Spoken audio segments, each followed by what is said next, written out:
Good afternoon and welcome to the preview for the weekend racing. It's Blue Diamond Day. Obviously, we're not interested in the two-year-old race. I haven't bet the two-year-old race for 15 years. So I'm not likely to start now, but I'll give you a quick overview of the race in my opinion for what it's worth. A couple of interesting races around the day. There's a massive TT jackpot in New Zealand at Matamata. Massive fields. Probably jackpot again, but we'll have a small play. As I said last week, we'll continue to just chip away at this one because they're not betting much into this, although there's 400,000 carryover. It's jackpotted 5 times or 4 times to get to here, so they're only betting 80, and they're guaranteeing 600,000, so that gives you some indication that they don't expect them to bet much. So we'll play and take our chances there, but it'll be a small spend only. Starting at Ascot, go to the last race at Ascot, race 8, Dubai Escapade. Now, I've had a couple of lashes at this at big prices. Won't be a big price tomorrow, I don't think. It's finally drawn a marble, and with the 2 kilos off and stepping up to the 1800, this is not going to settle 14th. It'll be up on the speed. That's going to be the difference. I think I backed this at $9 this morning, Thursday evening. I think that's a fair price.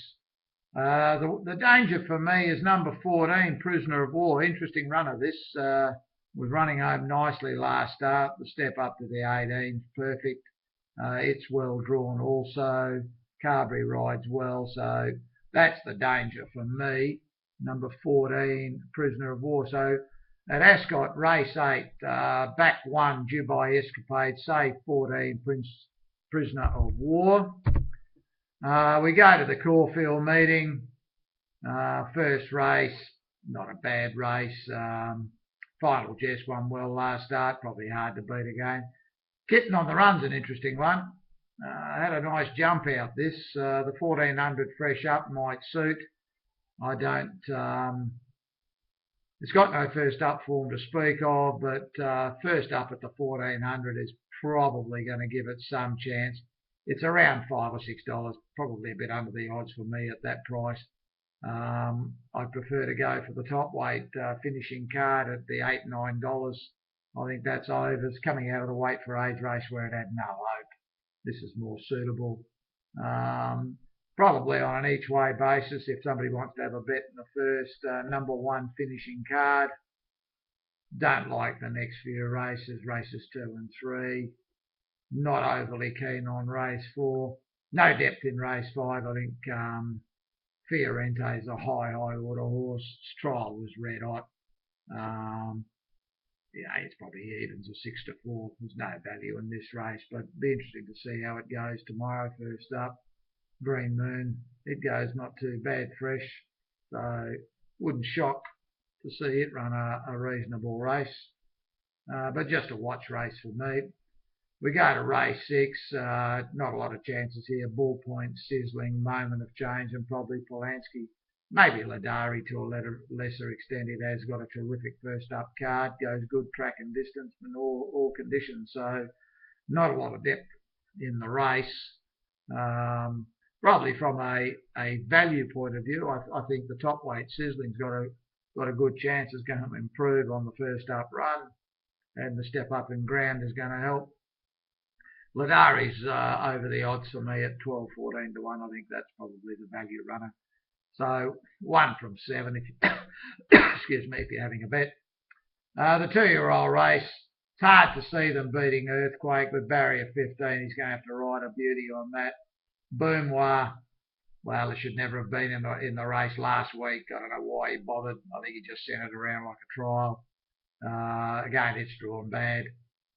Rubric, Nayeli, maybe to a lesser extent Chivalry, but I don't bet in these races, but it is a leg of the quaddie for those that might want to have a play or something. I think you have to take 2, 4, 12, 13, and I suppose you've got to put the top weight in. It shouldn't have any possible hope on its last run. You're probably better off 2, 4, 12 and 13. I think the winner comes from there.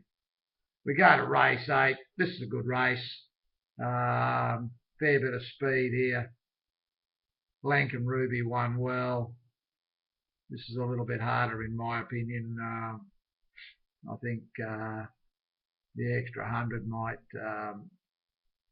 might find it out with a bit more pressure. I like Shamel Wind in this. I think this was over the odds at 7 to 1. It was a terrific win first up. He's given it 3 weeks, took it out and given it a nice quiet trial. I think it's hard to beat. The 3 trial horses actually are the ones I like. I like the 12 Flamberge. I think this is well and truly over the odds at $34. Couldn't pass that, stepped in and backed it at that price.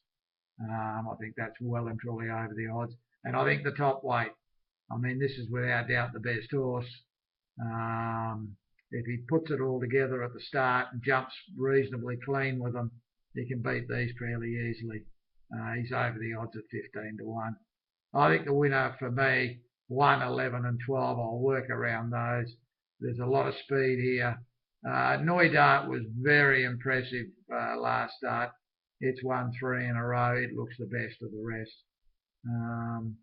Race 9, no value there. Although I do like the XWA horse, Bippo Nombungus. This is now in the right distance range for it. It's over the odds at $15. I think, yeah, it's worth a bet at that price. It's definitely over the odds. Happy to be on it. Caulfield Race 9, number 4. I don't like anything at Eagle Farm. And obviously I don't touch many of the provincial meetings on a regular basis. There's a few wet tracks. Now Matamata's the place that's got the big jackpot. The first leg is a terrific race from a quality point of view. I've got 8 black bookers in the race. It shows you how hard. I mean, obviously they've all come from all over the place and they've all ended up lobbing into this race. This is a terrifically hard race. Probably going to have to go all ways here. Very unlikely going to find a banker in a race like this. I have no opinion to single one out here. So it's a tough race. The middle leg, race 9. Dancing Attendance, nice piece of track work the other morning. This looks cherry ripe. I think this can run a bit of a race at a price. Matamata race 8, number 13, Dancing Attendance. The danger for me is number 17, Revelator. Now this was winding up really well last start from a long way back. Stepping up to this distance, it's 1 at 21, so the 2000's not an issue. I think it's the danger, it's the safe horse. So back 13, Dancing Attendance, save 17, Revelator. The last leg of the TT, again, not an easy race. Probably got it down to half a dozen chances. Number 3, Get Out of It, was a bit unlucky last start, got held up between runners. He's drawn 12, that's obviously a downside. Ira Breen, that was a good run last start, also trapped 3-4 wide for the trip. No opinion to have a bet in the race, so that's probably it for New Zealand. Morphettville Parks, and it rarely bet there. Otaki, don't really like anything at Otaki. The last race 8's a good race from a betting proposition, not sure, but from a spectacle, probably not a bad race, the group race. Nashville, if they were to bet a reasonable price, this one, maybe you could consider poking your nose in. It's a back marker. You'd want to be getting 6 or 7 to 1 at least. If you can't get that, probably not worth touching. I think Riddell's going to ride again, so I think it's probably the one to beat for me. Otaki race 8, number 1, Nashville. The smaller field's going to help it a lot. We go to Randwick, rain affected track here, so there's a lot of horses starting first up in quite a few of the races. I think in the last race, single style, terrific wet tracker. Its first up form probably is not indicative of its chances in this, purely and simply because of the track conditions.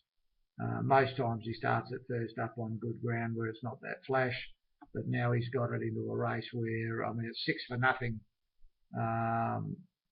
on the good, and 5 runs on slow and dead, and 3 wins and a place. So goes terrific track and distance. I think this at 25 to 1 is well and truly over the odds, and definitely worth a bet. Randwick race 8, number 5 on the each way. That's it for the day. Good luck if you're playing in anything, and having a look at Sundays. I'll do a preview on Saturday afternoon, Saturday evening. There's a small jackpot in the TT there, but it does look absolutely impossible on paper. So we'll have to have a close look at that small jackpot. But good luck to everybody on the weekend, and hope you have some success.